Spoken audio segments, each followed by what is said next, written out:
In today's video, we are going to cover why men's mental health is one of the most urgent and overlooked crises on this continent, the historical wounds that feed it, the cultural silence that sustains it, and the practical steps our communities can take right now. The World Health Organization defines mental health as a state where every person can realize their potential, cope with normal stress, and contribute to their community. When we look at African men through that definition, the picture is worrying. Depression and anxiety are among the leading causes of disability globally, yet men across Africa are far less likely to seek any support. Substance use is a quiet epidemic, with many men reaching for alcohol or drugs instead of professional help. And the most alarming figure is that globally, men die by suicide at higher rates than women. In Africa, where social expectations of masculinity, strength, silence, endurance are especially rigid, many men only reach out at crisis point.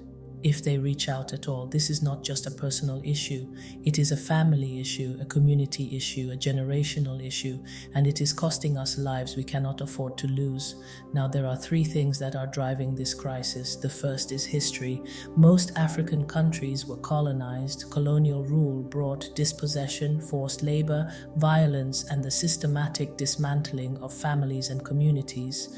In South Africa, apartheid policies sent generations of men away from their homes as migrant laborers. Across the continent, men were stripped of identity, dignity, and belonging. There is a concept called intergenerational trauma, the idea that the effects of violence, poverty, and loss are passed down through family patterns, cultural disruption, and even our biology. African men today are still carrying that weight.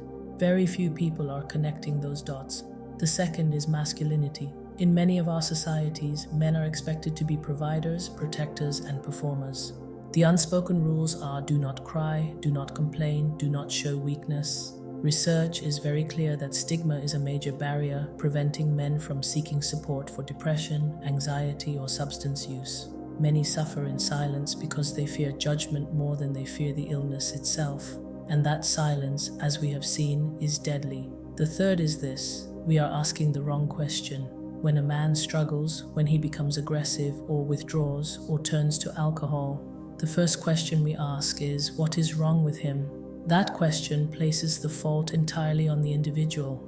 Men's mental health challenges are shaped by systems, social, cultural, economic, and historical, that reward silence and punish vulnerability.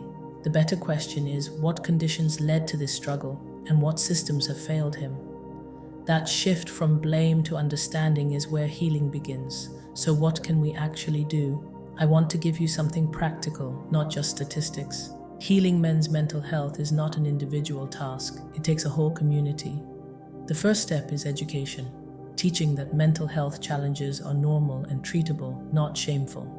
This means community talks, school programs, faith-based outreach. It means challenging what we tell boys before they even become men.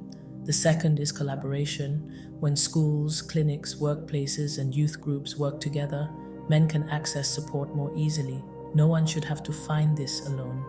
The third is creating safe spaces, whether a support group, a sports club, or a gathering of men who trust each other.